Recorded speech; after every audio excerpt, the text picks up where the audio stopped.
Welcome to Tuesday night on behalf of First Amendment Sports. I'm Ken Meringolo. He's Kevin Ricca. Man, 6,916 days since the last playoff victory Tuesday. I can't imagine how we celebrated that one. But I can't wait to celebrate this one all week long and into the offseason with you gentlemen. Never had a bigger win on as long as we've been doing the show. That's by far the biggest win of a million or millions of Redskins fans who are feeling something they have no idea what it's all about. I mean, a playoff win is huge. It's not a paper line, whatever you want to call it. I mean, our team is good enough to win a game. So in a one and done scenario, we have the kind of team that, I mean, obviously Detroit's going to be huge favorites over us, and I got no problem with that. On the road. The road. But at the same time, it's like they don't know how to be. They don't know how to act the part of the underdog road team. These guys, they don't know how not to wheelbarrow their nuts onto the field in the fourth quarter when there's no time left. 7 times this year we've won on the 5 times this year we've won the final play of regulation. I mean, 7 times we've won 6-point games or less. I mean, what? Sorry, I'm sorry. We're 9-1 in 6-point games or less. 7 times we've won from coming from behind in the fourth quarter. And how many times are we going to win on the last play? It's just so amazing. I don't care about the doink. All of us, wasn't it good till it almost wasn't? Then oh my God, and then thank God. But so what? That's what the season's been, man. God, if the end justified the means was ever to be able to label what we do out there, and it's beautiful. It's never been so beautiful. Oh, God. I think about all the apples that were that rotted from the core out here over the last 20 years. We talk like how like ingrained it was to lose, how ingrained it was to not be good. There wasn't. We hoped upon hope, but as everyone knows, hope's not a strategy. It's all we had, but it wasn't a strategy. And it was all we had. And everyone who came here experienced that, and that's what that was for them, and that's what this place, just was. So you strip out basically half of last year's entire roster, 8 of 11 new defensive starters, and they all go through this experience together. I mean, it's such a day and night difference. Anything that was ever possible with Josh Harris and Adam Peters and whoever the coach was going to be. It had to have like a strong foundation. I mean, there's no stronger foundation than this first year of Dan Campbell and Jaden Daniels. The winning Dan Quinn. Sorry, Dan Quinn. It's okay. 12 wins. I was thinking about that thing. 12 wins out of the chute. Now, well, 13 for counting the playoff game. That's right. But I'm saying a 12 win, 12 win regular season. I get it because that's nuts. It's amazing. I was talking about like what were our most realistic goals? What were our most optimistic goals? What was the most we like legitimately hoped for in this season? And I think it was fair to say, like, there was so many unknowns. It could have gone a lot of ways because we had no idea. A lot of new people, everyone knew really. It went one of the better ways, but I think it's okay to say the words like we can beat Detroit. It is because it's true. Of course it is. And listen, this is 1 week at a time here, and it's anyone that jumps in that ring. One knockout punch, one little look. We don't get it down in the fourth. We go for it on fourth and don't get it. 3 incomplete passes in the red zone. We look, like we're dead in the water. But no. Baker drops that ball. Bobby jumps on it, and things are starting to change around here. Yep. And it's not just for the fan base of youth. Those of us that have been around and done this forever are starting to really take an appreciation for this squad in a whole different manner. I don't get nervous or jacked up. I'm like, I think these psychopaths are going to win this fucking game. Yeah. It's like, again, I think they're going to do it. And by the way, the postseason, every female in my family watches the locker room afterwards, and they're all crying because they get it. They understand what this sport means. None of them could play it, but they were always the one that provided the culture before the game, after the game, and our family for eternity. Yep. And they're out there seeing something that's truly, truly special. And when you see these guys talking about each other, talking with each other, Jaden Daniels giving Bobby Wagner crap on the field. Like the whole idea of this was preposterous 1 year ago. We were hoping for this 3 years from now. In fact, I think we talked about it being a 3-year deal, even though they were saying it's a recalibration. It's not a rebuild. We gave a lot of people 3-year, 3-year windows. There's no more 3 years. Yeah. I mean, there's no more 3 years, to be honest. Well, he was going to get 3 years one way or the other. Now it's going to be now it's the best possible 3 years it could have been. because of how it starts. No doubt about it. Now, what a building block. What a foundation that's been set. They laid that bad boy down. Yeah, so now they're all pre-wired. Their experience here is one of winning. It's one of playing well and when it matters in the fourth quarter, and it's one of positivity. And there's the city is into it. I mean, I think about all the people who don't know what it was like, for every Sunday to be just a banger Sunday for 15 years or whatever it was, in our childhood. But like they're finding out, and that's what we're in for. I mean, we're in for appointment style programming with this regime, and again, that first brick is all good. It's the strongest brick ever. I think there's been a brick floor laid. I'm just telling you that there's no doubt about it. And watching this guy play ball in the fourth quarter, there's ever been any more of a dream than a rookie quarterback that plays this way in the fourth quarter. It's as if he ups his game. This is not what's supposed to be happening. I know it's almost redundant to say, but I don't care. This is our show, and we're here to talk about anything we want to talk about. And watching this son of a bitch operate under pressure is one of the coolest things I've ever witnessed as a DC sports fan. Yep. And this has always been my number one ride or die for day one. And we went through some pain. That throw he made on 3rd and 6 to De'Ami Brown, the throw he made to Eckler that everyone definitely clenched their cheeks and didn't release them for about 20 seconds.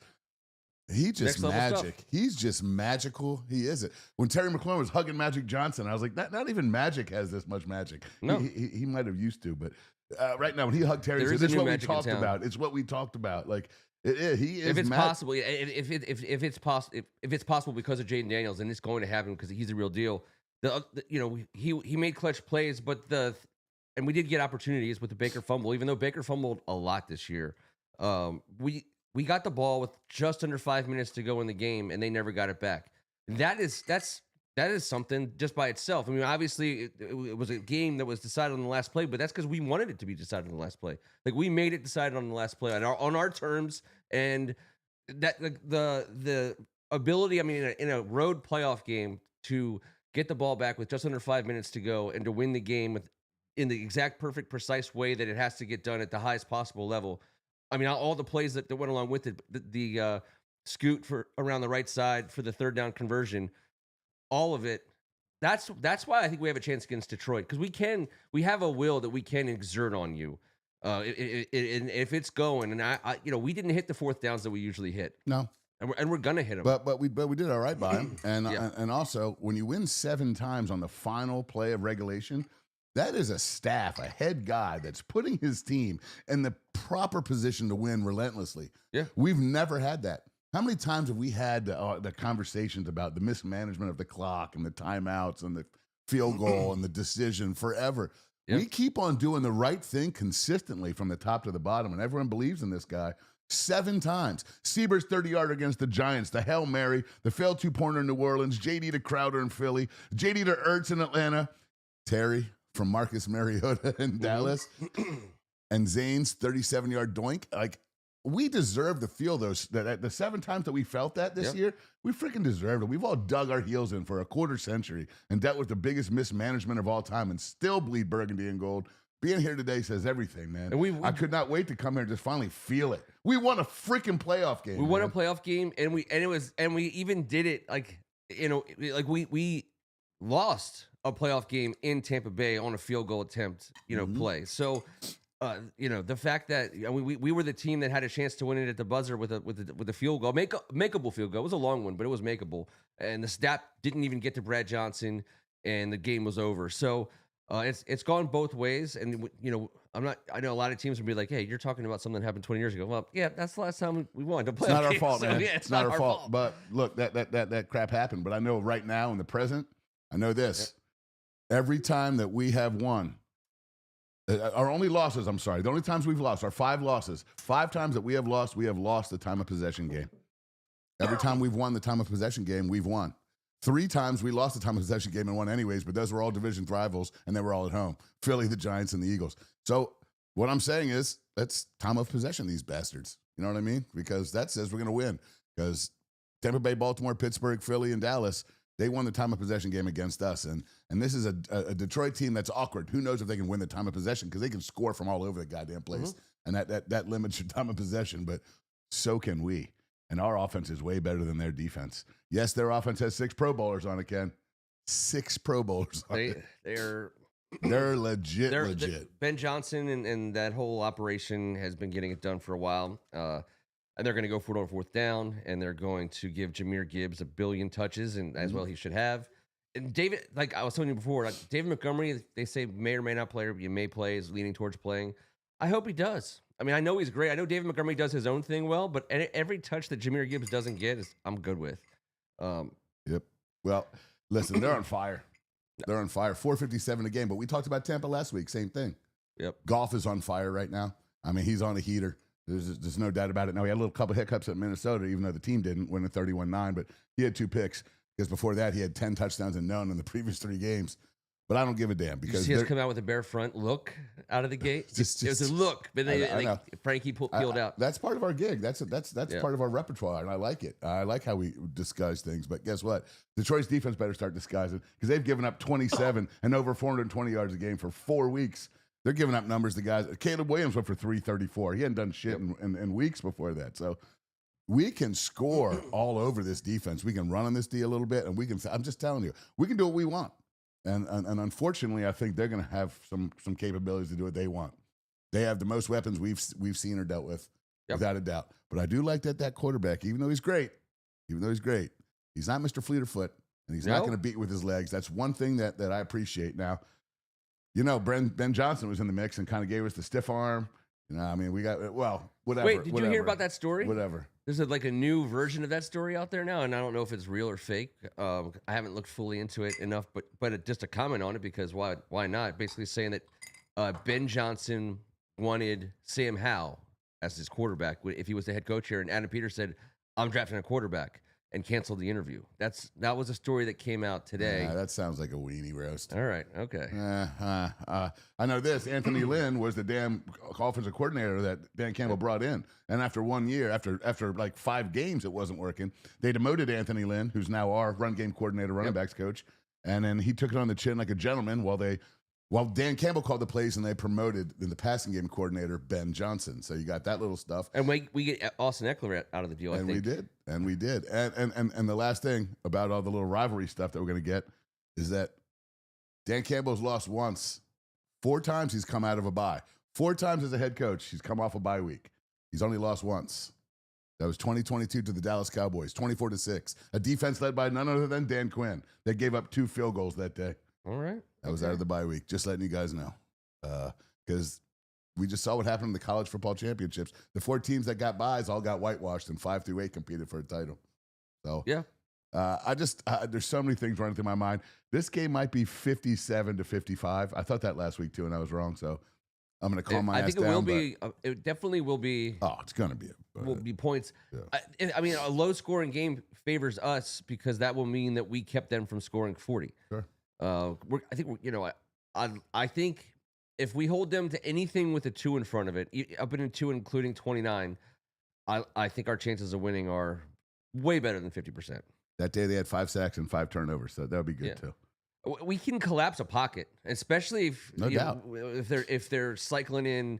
I mean, Newton has been powerful, and Payne and Allen, and we can collapse a pocket. And if Jared Goff is not escaping, we can count on mistakes there. And how about this? Yeah, they got guys like Jameson and Amon-Ra and the Sam Laporta. The Laporta is gonna hurt a lot. Well, Jahmyr Gibbs is going to hurt a lot. Jahmyr Gibbs is going to hurt. In 4 games, he got over 600 yards and 8 touchdowns since Montgomery's been gone. Well, one of them Montgomery was hurt in, I think, but that's why I'm like, he's Montgomery, a machine. Get healthy, Montgomery. Get healthy. Yeah, take some handoffs, take some touches away from Jahmyr. Hey, Jahmyr Gibbs has touched the ball 90 times. No one else has touched it more than 35. It's obvious who we got contained. Oh yes. I mean, yes. And I know their passing game and Goff, and he's Mr. Consistency, but we can't collapse a pocket, and he's not someone who's going to beat our ass with his legs. So. Nope. But he's great. But he's great at getting the ball. Getting the ball to Jahmyr Gibbs. He really can. And the rest of their guys. And listen, I mean, Jameson Williams, it's the only Jameson I despise because he's got like a 20-yard catch scenario, and that's trouble. Laporta does the inside work. Both running backs catch the ball out of the backfield. Our red zone defense is not terrible. Turning some touchdowns into field goals is a big deal. Because they go for it on fourth, but if you can get put them in like 4th and 8, 4th and 9 in the red zone, make them kick field goals, they will. So which team are they going to be? Also, is it going to be the team that in the final week of the season, their red zone defense was magnificent against the Minnesota Vikings? The week before, Brock Purdy went 5 for 5 in the red zone against those fools. So, and our red zone defense, I mean, listen, they're obviously big time in the red zone. They're very good, but I'm just saying they're also inconsistent week in, week out. So it's going to be one in that damn red zone. I think we know that. They're so hot, and the thing about it, the law of averages, I mean, they could continue to roll, but we could be the thing that causes them to, they can't. They're not the freaking 85 Bears or the the 99 no Rams. You know what I mean? Nobody. No one is anymore. No one is anymore. It's who's playing, who's got the most talent, who's the healthiest, who's playing great right now. And that defense, hey, they've lost 6 starters that they started this season. Jack Campbell's a stud. Yeah, he's a badass. Yeah. They still have dudes. Their safety Branch is a very good player. Brian Branch, I think he's an all-pro guy. Yeah, they have guys, but listen, they don't have some of their guys that they had starting this year. They're thin in the secondary. They've thinned out at linebacker, and of course, Aiden Hutchinson's not out there. But what's their defensive back? Big Reader is Terod. DJ Reader is up front. He's a dude for them. Thought they had a cornerback that was iffy, but likely to play. Yeah, well, that's what happens to us every week, for God's sake. But even if he is playing or not, they've been getting skewered. He's been giving up. That defense has been taken on the chin, and I know they have a great coordinator, and he'll be a head coach next year. And they're missing 6 starters, but that's not our problem. You want to give up 420 yards the last month of the season per week with 27 points. Your team better be getting 37, and that's how they've been winning. And a lot of that damage was done by Josh Allen in Buffalo. We'll be honest, but I mean, I don't give a damn because look at these numbers: Caleb Williams, Josh Allen, and Brock Purdy all combined. If you combine their numbers in the last 3 weeks. The starting quarterback against the Detroit Lions is averaging 25 completions at a 70% rate, over 360 yards and 3 TDs per game, with 6 rushes for over 40 yards and another touchdown. That's what the average numbers are. Average over the last 3 weeks against this defense. This defense can be toyed with by a guy like 5 and 17 and a healthier O-line. We can do some damage against this defense. It's not going to be the problem. It's going to be containing these bastards. Containing them, but the cool thing about looking at, you can say we haven't had the best run defense. Maybe you could say that. You could say a lot of things about our defense, but the only real competitive game that people saw this past weekend was our game, the most competitive, and the only one even close, really, for that matter. And no doubt, Dan Quinn is a defensive head coach. He has a plan. So I don't think we're not taking our whatever ranked run defense into this game necessarily. I think they're gonna have an idea of what they want to do. They're gonna try to do it as hard as they can in the first, second quarter, and they're gonna make changes at halftime. And they've been successful at that all year, and which is why we're in games in the second half. Which is why at 10-10, the other night you're thinking, all right, okay, that's okay. 20-20 in the fourth quarter, you're like, okay, fine. Who wants to be in a nail biter with us? Bring it up, step on up. And so I think the benefit, I think our coaching staff has to shine this particular week because we have 18 weeks of 60 minutes of football to look at, and these guys are worn out, and everyone knows what everyone can do and where you're going to get beat the worst.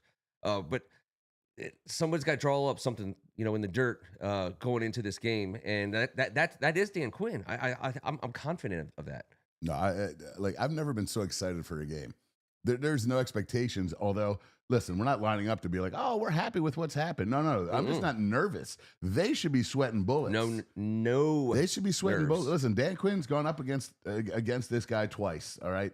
Over 750 yards, total offense, only 2 touchdowns. I mean, that's going to be the name of the game. They're going to frustrate us. They're going to have chunk plays. Listen, they're going to have so many 10 to 15-yard plays. We got to limit them. We got to hope that they get called for a few penalties, and we have got to get the ball. We can't just rely on a bad snap we have got to go and get the ball. I think we will. It's timing is everything. I think that's another thing about this defense. I mean, in this team all year long, we've been on the right side of the plus minus That's who we are. I fully expect for us to get a turnover. I mean, obviously, Bobby Wagner jumping on a ball, it's one way to do it. I want to talk for a couple of minutes about our secondary. So Marshawn Lattimore was obviously, got a lot of attention because he played, against Mike Evans. Not I Obviously, to anyone who has said that we had to bench Marshawn Lattimore or anything like that, obviously that's For absurd. God's sake. Mike Evans, they should have thrown the ball to Mike Evans on every play. Oh, really? I mean, he's If you hold him to less than 100 yards, I think you've done your job. absolutely, and he's always held him to under 100 yards. I know. So He's going to get his. he's been You getting don't his for just 11 shut years. someone out anymore. Not in this league. Not with the rule. You can't do it. Not with a guy like that. He's a physical beast. He's never had less than 1,000 yards in a season in his entire life going to the Pee Wee. Marshawn Lattimore and Mike Sainristil are a very, very good cornerback duo. And yet again, they're not going to get a Mike Evans this week. I mean, St. Brown is a stud, and He's a crafty ass basher within 20 yards. Yep. But he's not going to kill you over the top unless you get a blown coverage. And Jameson is as fast as they come. That's he's a tough. problem over top. That's a lot. But he's a one. He's running the. Yeah, that's what So he's something's in charge gonna. of. But I like that. This wasn't the cornerback duo that we had at the beginning of the season. This wasn't the secondary with I think Jeremy Chinn's now getting a little more comfortable.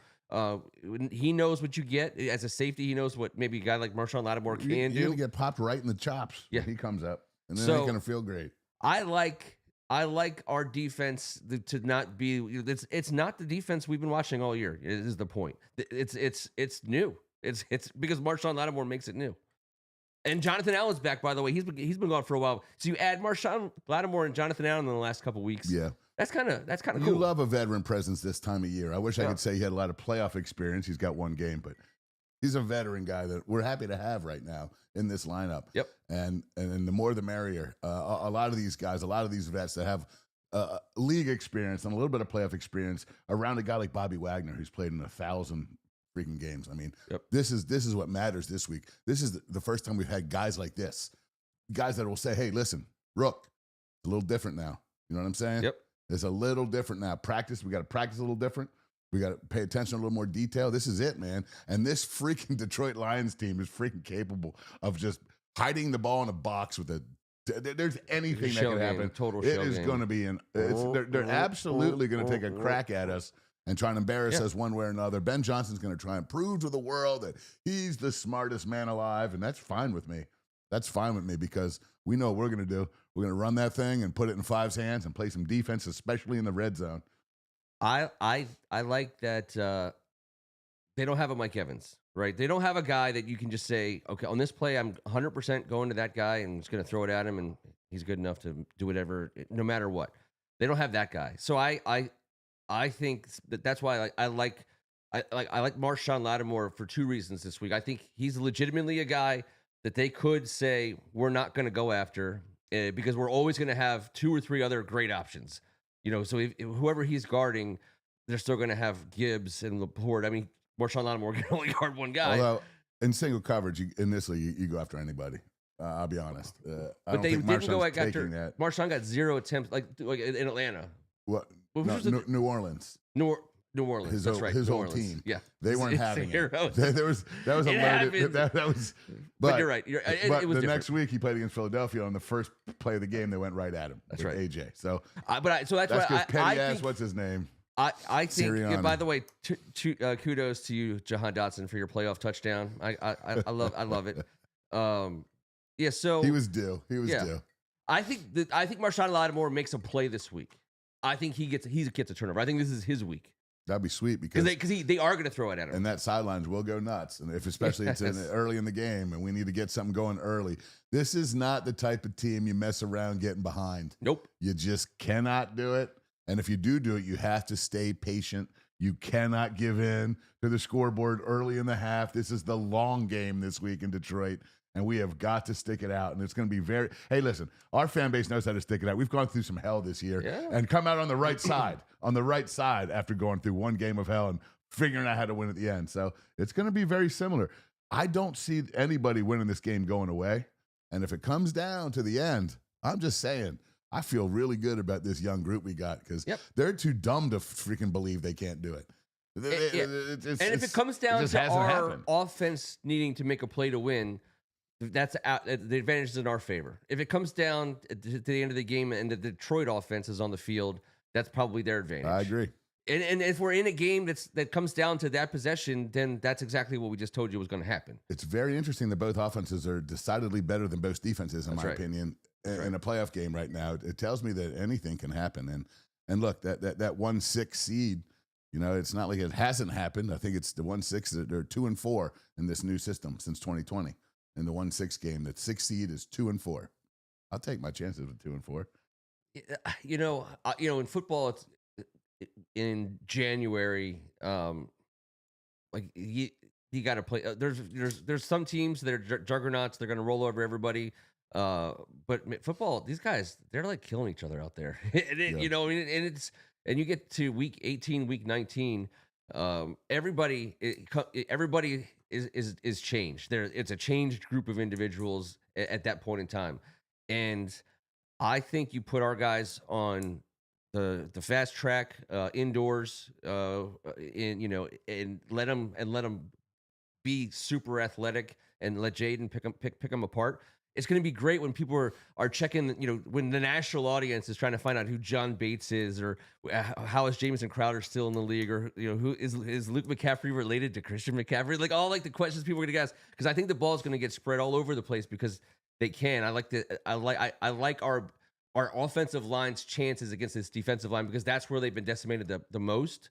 They still have dudes, but our offensive line matches up well with theirs because Aiden Hutchinson's not on the field, first and foremost. They're giving up as many points as anyone in the league in the last month. Yeah. That's just a fact. And it's against 2 playoff teams and 2 dogs. So, I mean, take it what you will of it.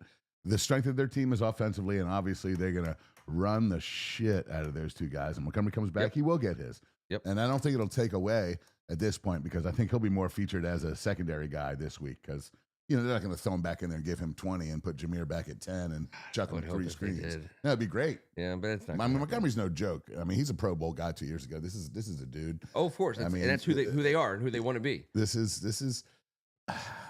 exactly where we want to be. It's a genius combo. It's a genius combo. I mean, they're legitimately 2 number 1 running backs, and they're completely bought in. And Jahmyr Gibbs has never known anything besides being on the field with David Montgomery until these last few weeks. And then come to find out he is capable of 25-plus touches a game, and he does it all different ways. So you can't just do it a full 17 in the playoffs. Yeah. For a guy like Jahmyr. Yeah. So it kind of worked out beautifully. It worked perfect for him. He got to show what he could do. The Tom Brady plan. Yes. Or the old the Tim Duncan plan. Can you believe we're playing in the freaking playoffs on Saturday? Second round of the playoffs. And that's the you know, our team won in the playoffs. So we get to play another week, and then one team goes home. They don't get to play anymore. They thought they were going to the chip. They thought they were built for it. They really did. They were decimated after that game. They really thought they had a shot. And by the way the league looks, anybody has a shot. And if they could have beaten Detroit, if anyone was out there trying to tell me that Baker Mayfield and the Buccaneers could have beaten Detroit, because I think they could have. They already did this year. Yeah, so we can beat Detroit. Yeah. Also, you know, we both lost to Detroit, and I think we both could beat Detroit. But Tampa Bay is 1-0 on the season against Detroit. So here's kind of where, you know, when you're watching the game, especially when it's your team playing, and you're crazy invested. You don't want to see points scored against you, and at any time. But I'm just like, I think we should prepare ourselves for a first quarter and a second quarter of points. Hopefully, some of them are ours. But I think we want to get in. We want to be in, even though we don't want to give up the points. We want to be, I think, in like a 25-25 or 28-28 type game in the fourth quarter. I think that's what we want. I mean, because on one hand, I think it could be a whole lot worse than that, and on the other hand, I think that that's where we've thrived. I mean, yes, of course, I'd take a 50-0 game all day long. This offense makes you defend every inch of the field. Yeah. It is going to be difficult. Let's mention your guy real quick. I'll say Penei Sewell, who has been a first-team All-Pro for the last 2 years. Frank Ragnow, who you and I, specifically mostly you, desperately wanted to draft 5 years ago. He's been a perennial Pro Bowler, All-Pro, super stud. So this is also a problem. Their offensive line is no joke. They have 2 perennial All-Stars manning the left tackle and center position. So right tackle, I think P&I's at right tackle actually, but whatever the hell it is, he's a monster. They're Frank moving him Ragnar's a around. monster. Yep. Well, because you can. It's like a Trent Williams. You put him wherever you want. And make him someone that has to be paid attention to. Run opposite him and to the numbers. Do whatever you want with a guy like that in the playoffs. But they're great up front on offense. We got to be great up front on defense. And I think we can match their play. And if we can do that and maintain some semblance, Jahmyr Gibbs is averaging 5.5 yards per carry. If we can just get that down to a normal place, we're going to give up the chunk screens. They're great at it. Ben Johnson's crafty as shit. We're going to give up some chunks. Let's just limit it. Who was John Jacob Jingleheimer Schmitz, the center that went to the New York Giants? That's the last center I lusted after in the draft. I don't know. You lust for so many meaty centers. It's creepy. I thought he was one of the better centers because we picked up one in that draft just a little later. But I love like all this, like Alex Mack, obviously Ryan. Yeah, the dude in Cleveland that you were writing portraits of. Unger. Sketches. A good center comes whenever. I mean, that's like a position that most people get right in terms of like who's the best center in this draft. There's usually a clear-cut favorite in most drafts. I mean, he may be a first-round pick, he may be a second-round pick. I love Tyler Biotish. He's great. We don't need a center, but you kind of always know who that number one center who comes in. And he's almost always great every time. And it's turned. I mean, the funny thing about it is. You might not find T would find this hilarious. Shout out T. I believe we're hoping if the weather clears, we got the storm and all that kind of stuff makes it a huge problem for T to travel here it sucks. In the basement. The whole backyard's frozen ice. He can't get in. Mother Nature didn't make my backyard handicap accessible, which by the way is grounds for a lawsuit, which I'm hoping T will consider taking up. Wow. Share that with his legal team. It's funny that.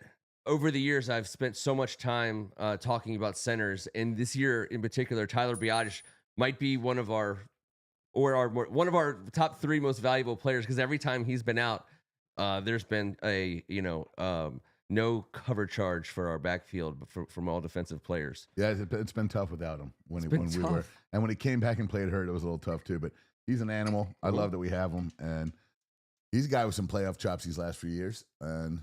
Shout out. I'm happy to see McCarthy gone. Not going to lie. Matt McCarthy went 12-5 3 years straight in Dallas. I'm glad to see him out of town. I can't wait to see if Jerry. You're not getting a better coach than that, Jerry. Good luck. And I do hope it's Dion. That'll be great.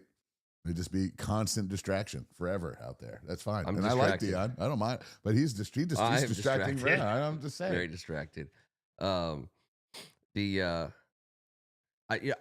just. But just to close it fully out, so like my brain is completely exercised.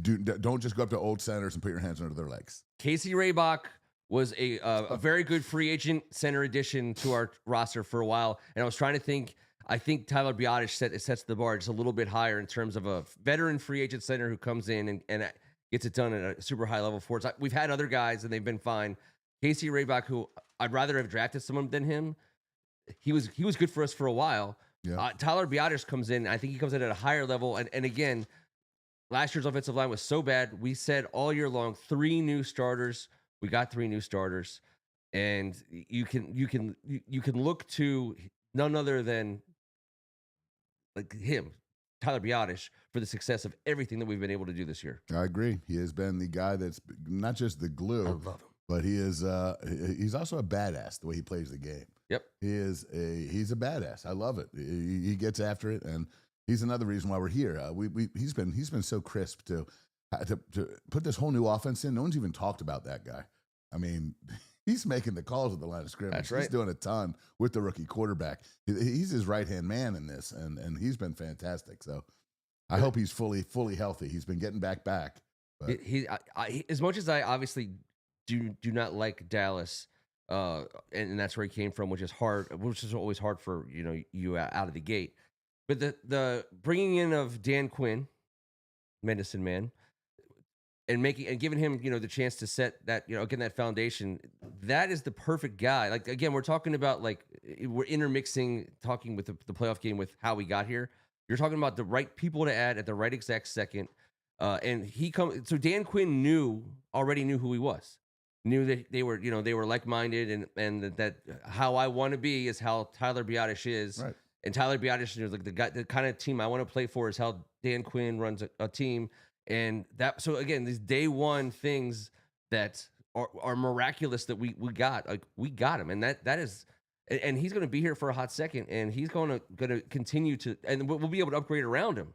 The amount of people that wanted to be here off the jump before any of this, the amount of people that wanted to be here was shocking to all of us. We were always asking ourselves, like, why would Biadasz and Luvu, like, well, why did they come here? Chin. What, but those guys signed 3-year deals, those two. I was like, that just... Oh, Biadasz and Luvu. I was like, this is Allegretti. I was like, all right, I mean, I guess. Good for us. Good for us. I was like, what the heck? Before all that. Now, can you imagine? I mean, they're going to be banging down the doors and at the park and in Landover. But who cares? Who cares? It's not our issue anymore. We're not looking for a quarterback. We're not looking for a coach, a GM. How about this? 1 year to the day of our playoff win. 1 year previous to the day is the day we hire Adam Peters. So yes. January 12th, 2024, we hire Adam Peters. January 12th, 2025, we got our first playoff win in 20 years. Come on, man. I mean, this guy's an assassin. We said it. He just looks so kind and nice and just and he's an assassin, and I love what he's done. I love what everyone's done, but I love the symbolism of 1 year to the day is a 20-year playoff drought ended, and he's only been on the job for 1 year to the day from smiling and saying, it's not going to be a rebuild. Hey, man, are you joking me to put all those guys together before any of this was proven? Before any litmus test was handed out?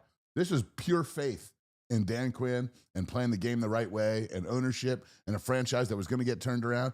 Pure blind faith by a lot of these guys. And goddamn, I'm so happy they all bought in because it's really reflected on the community. People love this team for who they are. It's not a team of stars. There are a couple. But God bless. Everyone in this area is really embracing how they play for each other, how they feel about each other. It's just Cohen, so remarkable. Ken Harris, J Dubs, Greg Martin, Manner of Speaking, NES, Tecmo. All kinds of folks on the board tonight hanging out with us. Well, we all deserve to celebrate together because we spent a long time not doing a lot of celebrating, but playoff celebrations are a bit different. They are a bit different, and I definitely gave myself just a little bit more freedom on a Sunday night to enjoy the festivities. You know what I mean? And I thought to myself, tomorrow's Monday. I do have to work, but the Redskins just won a playoff game. Yeah. And that hasn't happened since I was in my 30s. It used to only really happen and that was before that, like the 1900s. Well, so I think, all to say my son's never been alive for a playoff win. I was talking to some of his friends earlier. Never been alive for a postseason win a win of that magnitude, first and foremost, but a postseason win. Anyone who around the age of 25-ish, no experience whatsoever with the idea that we're good enough to win in the playoffs. So it's definitely super cool for people to be feeling it. And so what Kevin was going to say before is, for as much as us as fans haven't, we have, but so many fans haven't really experienced this kind of atmosphere around the football team. Neither have the guys who played for us. Mm-hmm. Those 20 guys who we kept, those 25 guys who we kept, some of the guys who came in from Carolina, from places like that, they've never ever had this. They've never ever experienced what is happening right now around our team, ever. We've never done this in the basement. So it's cool. It's fresh, and it's cool for Terry, and obviously Jonathan Allen, Terry McLaurin, Tress Way, some of these guys who've been around for a hot second and totally know that nobody understands that this hasn't been the case on that field. Even when RG3 got us to the playoffs, even when Kirk Cousins got us to the playoffs, it is never like this. Never like this. No, but I will say that celebration was tremendous when RG3 beat Tony Romo in the final game of the season. Yep, that's true. I mean, it's Washington, Dallas for all the marbles. It was amazing. Alfred Morris had 200 yards rushing. We were thirsty. We celebrated with New Year's Eve, with great thirst. New Year's Day. It was around that time. Okay, something like that. I just know that 5 degrees. I don't know if you guys saw our radio broadcast with Bram Weinstein, and they've been showing up from the Bram Weinstein, CJ is Fletcher. all up in there. So the producer in the back doing the double-handed number one, that's our boy CJ. I grew up with CJ. He was on my Little League baseball team. We've been great friends forever. Ken and CJ go way back. All of us have known each other forever. When we won that game over Romo that night, Coach Pat Ward, St. John's College High School head coach, he was no lineman at Maryland, started all 4 years, and CJ was determined to speed rush against them. I sat in the pocket with CJ's girlfriend's $350 bottle of red wine, which she had a whole rack of them. Let's just say 10 hours later, it looked like a bloodbath in there. Okay. CJ had zero touches on the quarterback. That's a fact. Let's just say Sunday night celebration was a bit. This was more of a classy celebration and a classy group. That's all. 5-star steakhouse dinner for the Redskins after this game in Tampa Bay. Barbecue, shrimp, some sushi, steak, super nice as they made their way to the airport. My understanding was that Chipotle was on the table for the Buccaneers after the game on Sunday night. That's what I heard. That's what I heard. Listen, these kids love Chipotle. I know, but I'm just saying, our guys are getting 5-star steakhouse dinners. Our guys deserve it. What are the chances? And I've heard no talk of this whatsoever. That Josh Harris decides, you know what? I don't need to own the 76ers or the Devils.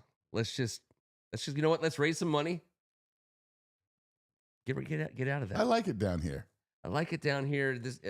I don't know. I know that because you know what? It's funny because if the Wizards or Bullets or again, we're talking about long periods of time between greatness for yet another franchise. But if we were good and competing for playoff spots and playoff series wins on an annual basis, we would be banging up against the Philadelphia 76ers on the regular because that's how it works. And in that situation, I would be way less. I would be like, Well, I mean, they are in the East, but they're not in our division. I know. That's fair. I know. Not So, because the Wizards are so bad, I don't even think of Josh Harris as a Philadelphia sports team owner. Philadelphia sports teams are my least favorite of all teams in the world. Yeah, they're not great. And he owns one of them. That's not a knock on Josh Harris by any stretch.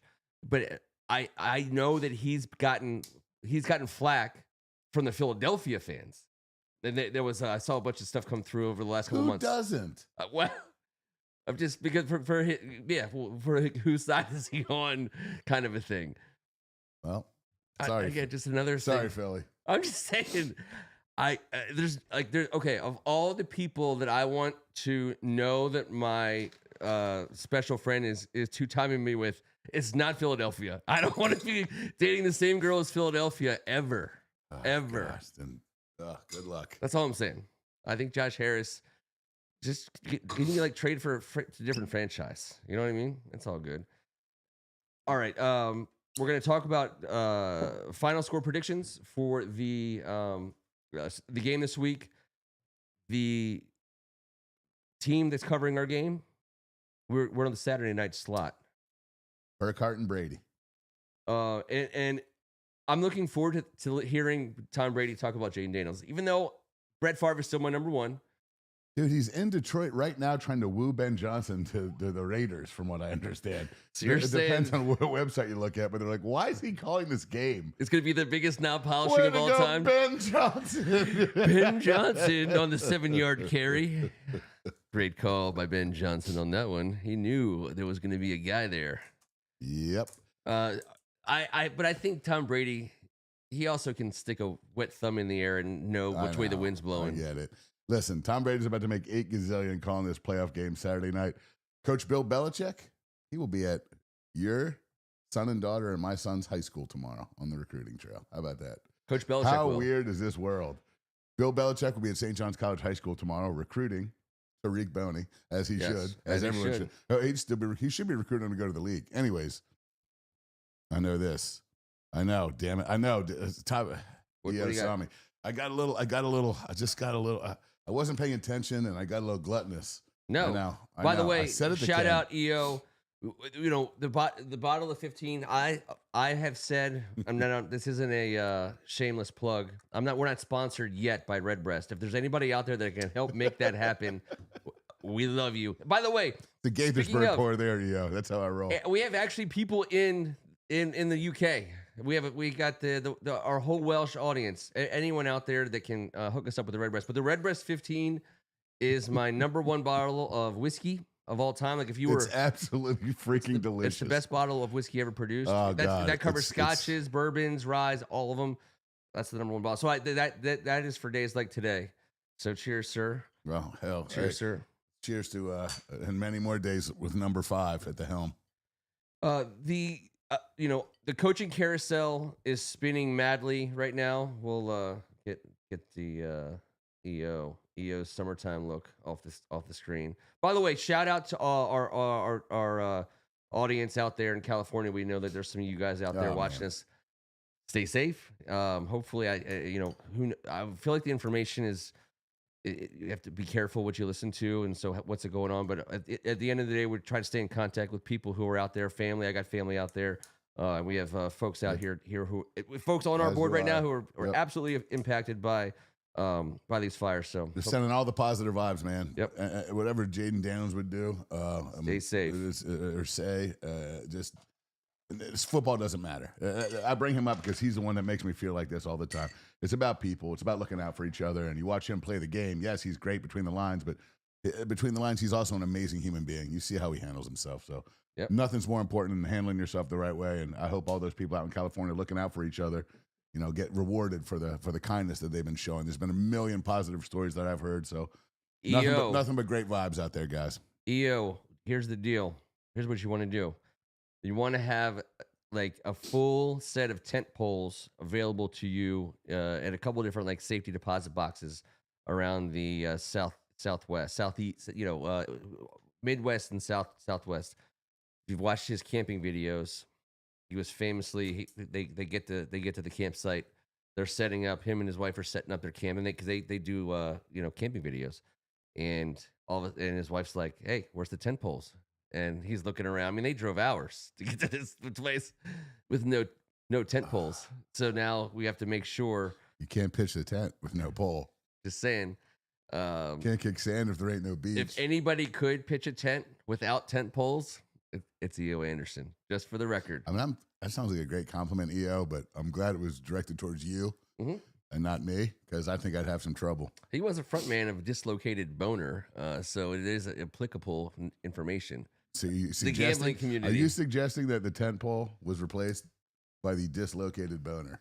It's very possible. And everyone slept peacefully. I hope. I pray. How did we get here? How did we get here?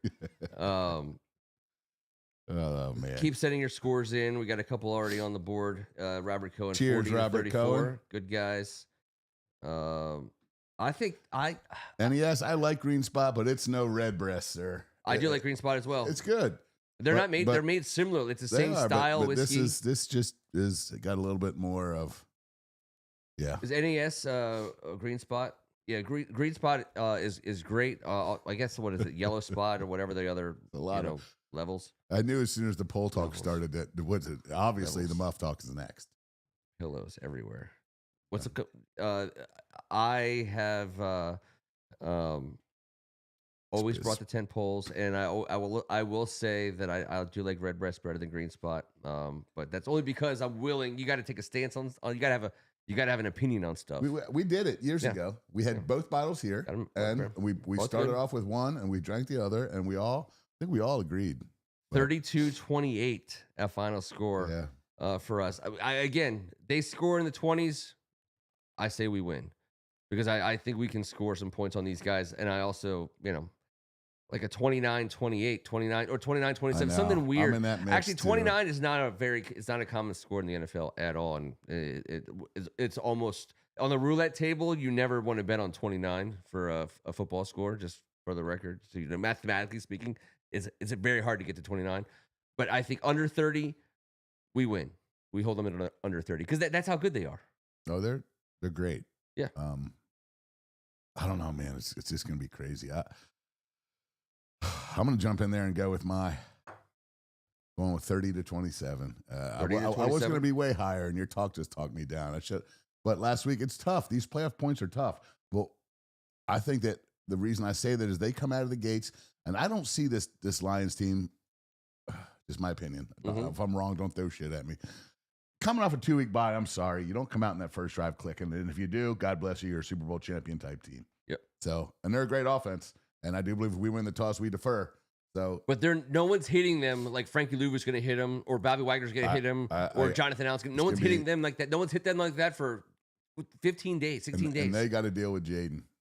That defense has to deal with a major issue. So, I just think that first quarter is a little ugly. I think we come out running the ball, trying to commit to the time of possession game early on. Establish the run. Not the time of the establish the run. If we can get the time of possession, that's just a side piece of it, which is important. Everyone needs a side piece. Of course. Scenario for the defense. You know what I'm saying? But get the running game going and help. Detroit comes off a little cold. Everyone does not. And I think that brings the scoring down a little bit. It's been a little odd, but you know what helps that scoring is that indoor. I do like this comment from Greg Martin. Yeah, put it up there because I'll say this: going into last playoff season, they had one playoff win in the history of their franchise in the NFL. I'm not talking about before the NFL. I'm talking about in the Super Bowl era. Before last season, they won twice last year. God bless them. They had a good team. They had a great run.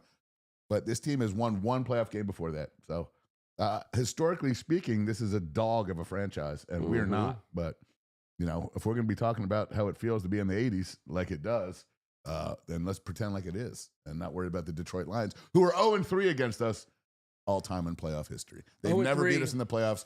And by the way, we've beaten the living shit out of them. I think the score is 99-30. I told you this many times, and UNT rightfully playoffs. It was always the best gut feeling the morning you woke up. And yet you were playing the Detroit Lions in the playoffs, and you were like, "Well, are you? Does that make sense?" Barry Sanders is on that team, and you're like, "I don't think you understand. Like, we don't lose to Detroit in the playoffs, bro." So listen, do not gamble based on this alone. Go opposite. Oppo. Go Oppo. If you're gonna go Oppo, go Oppo. I don't think Johnny Public understands what we like how certain animals are just born with an instinct like to swim or to hunt or to blend into the background. We are born with an instinct to beat Detroit in the playoffs, but nobody knows it. And every time it happens, they're like, "Oh, I can't believe that just happened," and they forget about it until it happens again 17 years later. It's like this weird thing, and no one's gonna ever be like, "Oh my gosh." No scientist. There's like a scientist somewhere who's like, "Wait a second, hold on, everybody. I don't think they are capable of losing. I don't think the Lions can beat. I don't think Detroit can beat Washington in the playoffs. I don't think it's possible. We're genetically predisposed." You gotta trust the science. You gotta trust the science on this. Science. And no one, and it's gonna escape every. And I promise you, when we win this game, we're gonna walk next year. No one's gonna be like, "Hey, by the way, does anyone seeing what I'm seeing? Like that should never have happened. Like maybe they're that's their superpower. Like they can't lose to Detroit. No one's gonna say that. Nope, I agree. I concur with that. No one's gonna say it. No one's gonna say that. Just saying. It's probably true. You get that shit here because Ken Meringolo just said it. I think it might be impossible for us to lose to Detroit. We'll see. I like 32, the 33-30. I'm going to say 34-31. I think this is your classic 34-31 game. It's such an NFL score. It's such an eye-peeling NFL score. It's a Madden score. Someone kicks that shitty field goal at the end. No one's going for 2-point conversions. Everyone, it could be everyone's getting a field goal or two in there. I think we could be down 31-27 and score that touchdown to win. We could be tied 31-31, score that field goal to win. I think that would be a way to get to 34. I think the best way possible. The best way possible. Both of those ways. You nailed it. So, we could get a safety to go up from 32-31 to 33-31. Borrow one for a time to be named later. It'll be fine. What's a drop kick worth these days? I have no idea. We're gonna find it. We'll ask Bill Belichick tomorrow. He knows the rules. Maybe I should ask him. It's going to be weird when we all show up. It's also going to be weird when we win a playoff game by a muff. What happens on the following Tuesday on this board? Can you imagine if we win a playoff game off a muff? The place would go muffin nuts, man. It would go muffin nuts. We'd be in Muffuary for months. For muffs. Yeah. The First Amendment sports fighting muffs. They'd call us Muffuary. By the way, Muffuary lasts for quite some time. I mean, it's been Muffuary and it continues to be Muffuary. Can May just be Muff? Yes, it's just with one F. Yeah, I think so. With like 2 dots over the U or something. I don't know. The How do you do N, that? Yeah, so I'm going to go 34-31. Any final thoughts, mister? Well, Before we get out of here? I like By the that- way, there's 17 million people in Brazil watching this show right now live. That's Well, crazy. But Dan Campbell went for Hola. Dan Campbell went for it on 4th down 10 times more than Dan Quinn did this year. Let's keep that in mind. but he did not make it at a higher rate than we did. 22 for 33, and we're 20 for 23. Yep. So Regular season. Regular season. Yep. Well, they didn't play last week, and we didn't add to our total. I think we were 2 for 4 or 3 for 5 last week. Something like 2 for 5, maybe. I don't know. That was the first time we didn't do it, but I know this. A walk-off TD and OT. I like it. Walk-off TD. Who's got that? Robert Cohen. Yeah. That's why he's got that 40-34. And why not? Why not win a 6th straight game on the final play of regulation? Why not 6? just do that? Yeah, dude. New Orleans, Philadelphia, Atlanta, Dallas, and Tampa Bay. I mean, you tell me. New Orleans, that was week 15, 16, 17, 18 in the playoffs. New Orleans was the failed 2-point conversion. Game over. They scored on the final play of regulation. JD to Crowder, Philadelphia, ended it. That was the final play. We kicked off. That was it, remember? And then dude ran out of bounds and acted all sad. Then Atlanta, OT, walk-off, JD to Ertz. And then Dallas, Terry from Marcus Mariota. We beat the Titans, dude. That was before New Orleans. I know, but I'm just saying that this would be our 7th win in a row if we won this week. No. 5th win in a row on the final play of regulation. I'm sorry. Yeah. I'm sorry. On the final. That's why I wrote it down. So you were following with me. Yep. Zane's doink, Terry from Marcus Mariota, JD to Ertz and OT, JD to Crowder with a second left, and the failed 2-point conversion in New Orleans. Yep. That's crazy as shit as a fan. All those games took us across the gamut, but at the end of the day, we keep winning. I don't give a crap about I'll let you answer that one first. What was Over that? under 4th down conversion attempts in the game at 8. I think that's a good number. It's a really good number. I think it's a good number. It's a really good number from. I would have preferred to see knowledgeable 7.5. guy. I would have said 6.5 would be the national. If you were going to be a good guy about it's it, you would have crazy. said 7.5, and then I could say, oh, he was going to be 8, but then you went 8. Both of gotta be all about their Greg. averages is about 3.5. But throw that shit out the window. This is the playoffs, and we go for it. I think anytime it's within 3 yards in their neck of the woods. I like that they that we are so good in the meat of the field, in between in between the 25s, like 50 yards. Go with the 20s because that's the red zone, and you can keep the meat zone for yourself. I think there's a meat zone. Yeah, I'm just saying. I know you do. The 20. I know you do. It's the meat zone, and we're good in the meat zone. But then, if you're on the 20, you're in the red meat zone. By the our way. 4th, we don't have very many tough decisions. So we didn't punt again, and without any turnovers again. Right. That's crazy. It's happened 3 times in NFL history. A rookie quarterback has had no punts. And no turnovers. And it's only him all 3 times. It's a league of his own. He's a league of his own. So, but that means that your decisions, because like on 4th and 4, when you're at the 40, your own 40 or your own 45, that's like a 99% punt scenario for most coaches. We don't have that. When I talk about the meat zone, we're great in the meat zone because we don't. No, keep going. I want you to finish. But you don't. But no, I do. No, because I'm actually going to add to your meat zone. We are so good in that area that the 4th down decisions by and large are favorable to us, to our offense, to our game plan, to our lack of having a great kicker. To our lack of having a great kicker. If we had a weapon, it'd be way easier to take that 3 from wherever, but we don't. We don't. So we don't. And we also 20 for 23 means a 4th and 3 is like you got to go all the time. You go all the time. That's you talk about. Everyone was like, if we would have not gone for 4th and kicked the field goal in the first 2 and got 6. In the 3rd we got 7. Overall, it's 14-12. We scored 2 touchdowns after going forward on 4th. Those possessions could have come out to 12 points. So we outperformed the expected points by going for it as a rule in those areas. And our offense doesn't have to have those, crazy thinker propositions. Crazy thinker propositions. Crazy thinker propositions. Okay. We're not stretching our brain cells with punt decisions in the meat zone. We don't get the fourth down until inside. Because think about this. So Kevin, no punts means there was no 4th and 5s, no 4th and 6s, no 4th and 7s, anywhere close to anywhere in the part of the field where you even consider going for it on 4th down.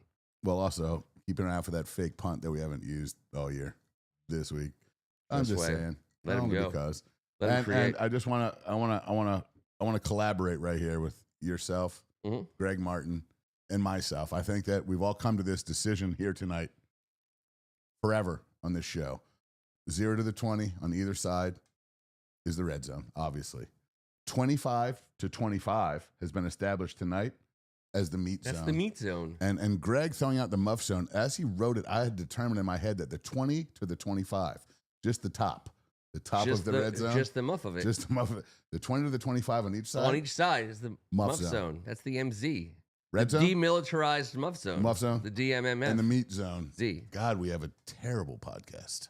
But we've determined things. Hey, but sometimes we have our own rules. We have our own set of rules. We have our own zones. You have to draw the lines. The border has to be created and then subsequently respected, which I think it would be. Let's win a freaking playoff game from the muff zone this week. What do you think? Possible 22-yard walk-off. So I love Olamide Zaccheaus did not factor heavily in this game last week. I think he is the guy against Detroit that we lean on. He wasn't highly targeted. They're going to, if they're smart, they're going to do their best to take away Terry. We don't have a tight end that scares anybody. They're going to load up against Brian Robinson, who's just not looking exceptionally dynamic these days. And, we're going to try to throw the ball to Austin Eckler. He's taking what he's getting. I think Zaccheaus is going to have to get some touches. I mean, they're going to have to figure out. Somebody will. I don't know if it's him. Like last week was Diami. Diami Brown was our leading receiver last week in yards, tied with Terry. So and we knew this at the beginning of the year. Dan Quinn said this. We're going to have 3 guys that are going to share that number 2 spot and do stuff, and we're good with that. And at that time, I was like, bullshit, we're getting a receiver. But you know what? He was right, and someone has stepped up. Whether it be Oz, maybe Luke does something, but Diami Brown last week coming into this week has got to be feeling it because he was great, man. He played his ass off last week. Best game he's played for us, I believe. If Diami Brown's agent is smart, there's two options for him right now.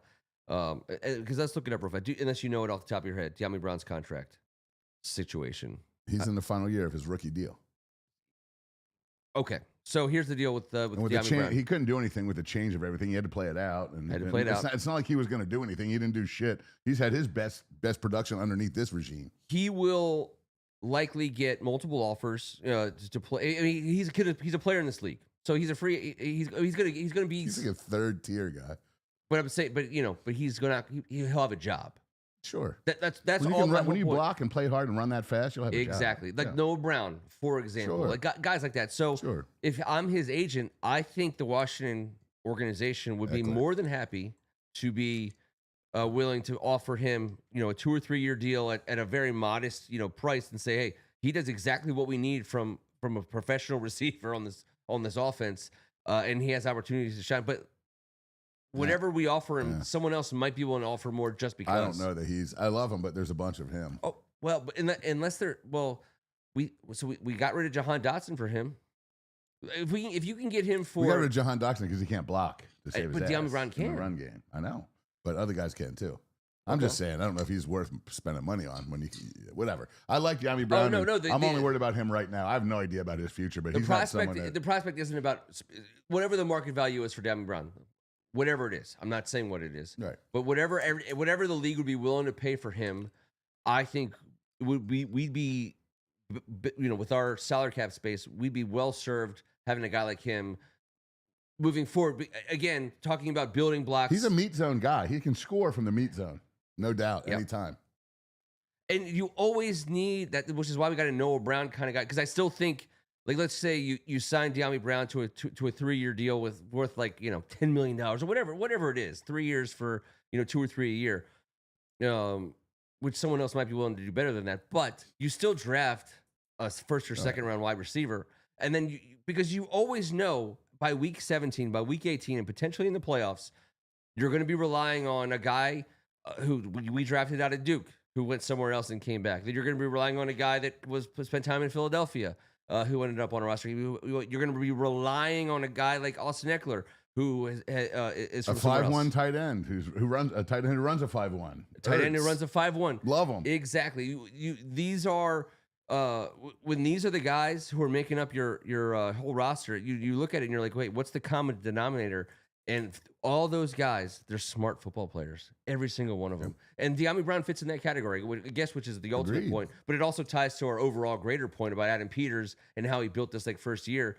They had a plan of what they wanted to do, and they brought in a bunch of 1 and 2 year contract guys to execute it. But not, they didn't just go out and try to find the best guy available at a certain position. They were like, hey, we need smart guys, big, tough, fast, smart guys. McNichols, fits the bill. These football guys that absolutely would do anything for a teammate and have a couple physical traits that they said we'll figure out what they can do and use them doing that. And that's what I love about this. Vegas said we were going to win 6.5, even if we won 7 or 8, even if we won 9 and missed the playoffs. A lot of these guys by the way, if we won 9 games, which we would have seen that would have been a 5-game improvement year over year. Isn't that what T had us at? We have to do it real quick. T had us at 9 and 8 or 10 and 7. T had us at 10 and 7. I believe. No. I'm sorry. You had us at. I had us at 10 and. You 7. had us at 10 and 7. T had us at 9 and 8. I had him at 11 and 6. We were all wrong. We were all wrong. Ken was the closest. But but that was preseason there, and I thought 10 and 7 was.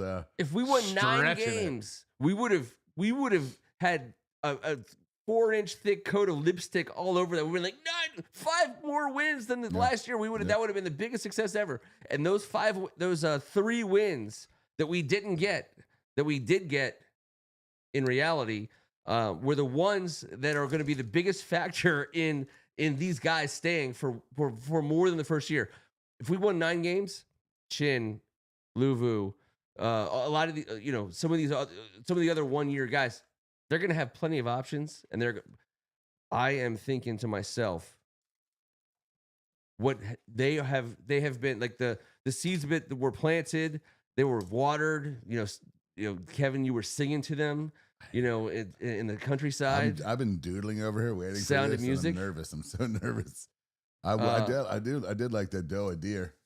I had it memorized. Our guys have officially been, by you apparently, fertilized. In the wait, is that how we hold on? Say this? How did we get here? How did we get here, EO?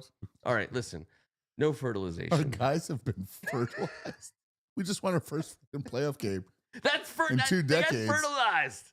All right, so your words, not mine. Your words, not mine. Your words, not mine.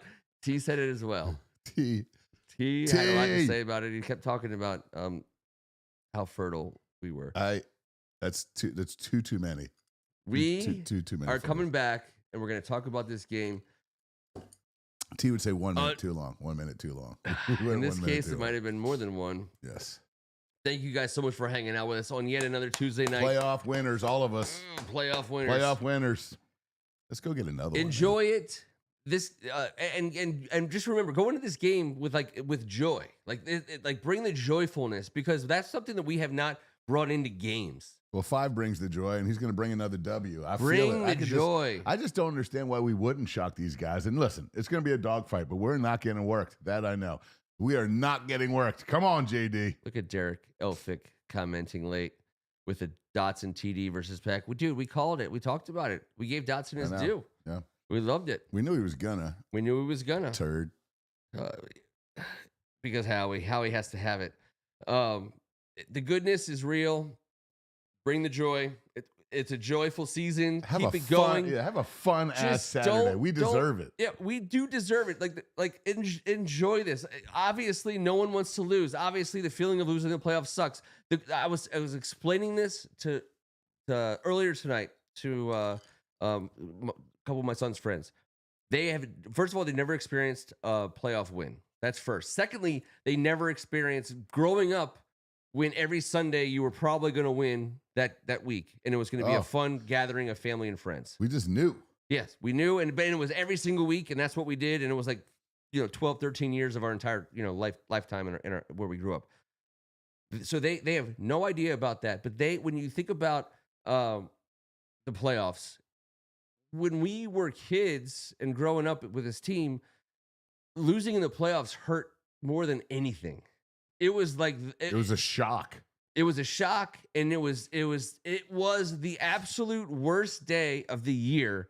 When we didn't win the Super Bowl, really, because then when you lose, that's what it is. You win or go home, and it was the worst. It was the worst day of the year every year, except for the year we won the Super Bowl.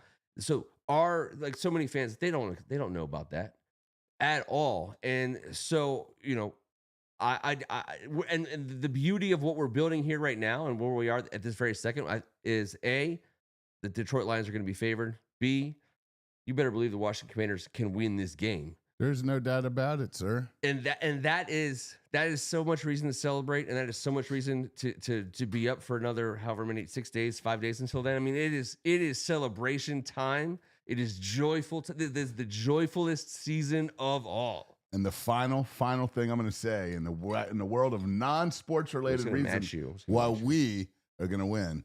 The last time we won 2 playoff games, the last time was the 1991 season.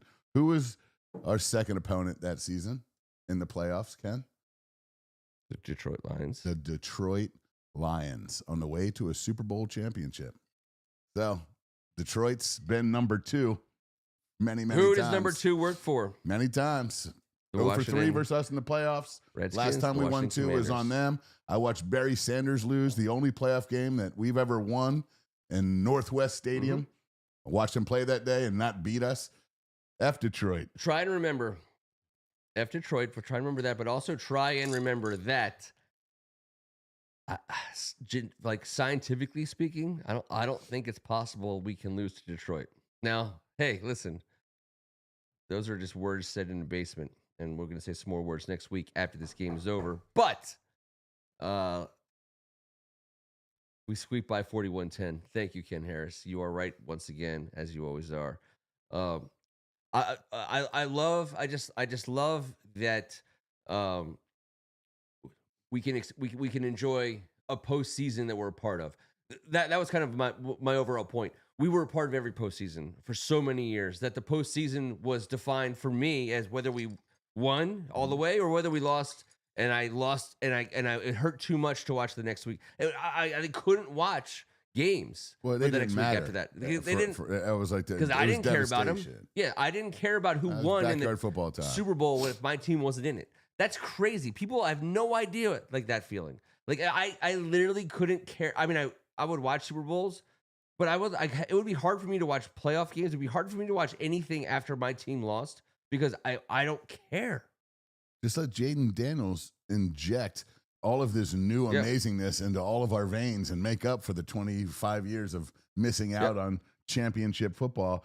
Because if we all can just take a deep breath and just look into the future a little bit and know that right now the present's beautiful, but can you imagine who he's going to attract and all this winning is going to attract? People are going to beg their way on this team. Let's go. The beauty of having all the right ones. We'll get the right ones. All not the fancy ones. Not the fancy ones. Oh, but and again, people have to remember, we have a lot of salary cap space. We have a lot of job openings. We have a lot of, we're going to have career day. Everyone's going to get a chance. People are going to be interviewing people. And we're good at it. We are good. We are good at this. This is an opportunity for them to define how they build this team from a salary cap standpoint, right? Because so far, Adam Peters hasn't had to worry about that at all. And he did not create a situation that he was going to have to worry about it last postseason in the way that he brought in some of these guys on 1 and 2 year deals. So marriage-wise, from a financial situation, that's the next stage of what we're going to see from the Josh Harris, Adam Peters regime. This offseason, we're going to get to understand how much salary cap they're willing to lock up for how many years, and knowing that there's guys coming. But the cool thing about that is they could carve that up enough ways to bring in the kind of players who we've lusted after in the offseason, especially UNT. Nope. But they did not want to come here. They did not have the return lust. Oh, I know. We're going to get the right guys for our program. Yeah. Picked by the right guys. But I don't want to talk about the offseason yet. That's fair. I was just saying it was That's a fair. cool vibe that was happening. Not Oh, by the way, just so, I mean, you would agree with this without having to talk about it. The result of the game between us and the Buccaneers has a material impact on the offseason. That's the only reason why it came to my mind. You know, other players in the league seeing what they saw because they seen what we saw. Oh, I know. That's all. That's what I was trying to say. Yeah. No, we're there. We're there. We this are is there. the place to be. Everyone knows it. Everyone knows it. Thank you guys so much. Let's let EO take us out as he always does, the right way. Here we go, guys. We don't know how we got here, but we're gonna get out. Thank you, guys. Enjoy Saturdays with your families and your Redskin families, and let's get that W. I don't know if my video's lined up perfectly with the audio, but I'm perfectly on beat, EO, just for the record. He's Kevin Ricca. Thank you, guys. Awesome hanging with you on our first playoff celebration. Let's do it again Tuesday. He's Tim Strachan, hopefully joining us next week. I'm Ken Meringolo. This was, thank God, it's Tuesday. We are still live. Still live. Let's go over here. I mean, what do we even have in the bucket? I'm nervous about your bucket. Your bucket's extremely nerve-wracking. The bucket. It's a playoff bucket. If T-Mom comes out upside down, that's fine. Chunky Kevin's fine. Man, that's Handsome T from 1957. I don't like this. It's all happening. I don't like it. All right. Hey, you know what? If you don't like it, let's I'm telling T. I'm telling T. Terry. By the way, Terry's receiving yards over under, in case you're still with us, was 900.5. That was a straight over. Jahan Dotson's receiving yards this year was 540.5. If you bet the under, you were a big winner. Are we still live? Austin Eckler's rushing yards 435.5. It feels like may have been a winner. Do you do these things for yourself down here and just stare at them and work on your game? Everyone's that's not a great picture of me. Not my handsomest shot. No, but you were missing that night. No, that was B-Rob's rushing yards 675.5. I don't know if he got there. No. Jaden passing yards. That was a winner. 30-25. By the way, check this one out. 525 rushing yards was his. I was a year early with my quarterback rushing yards bet. And a player different. Peace.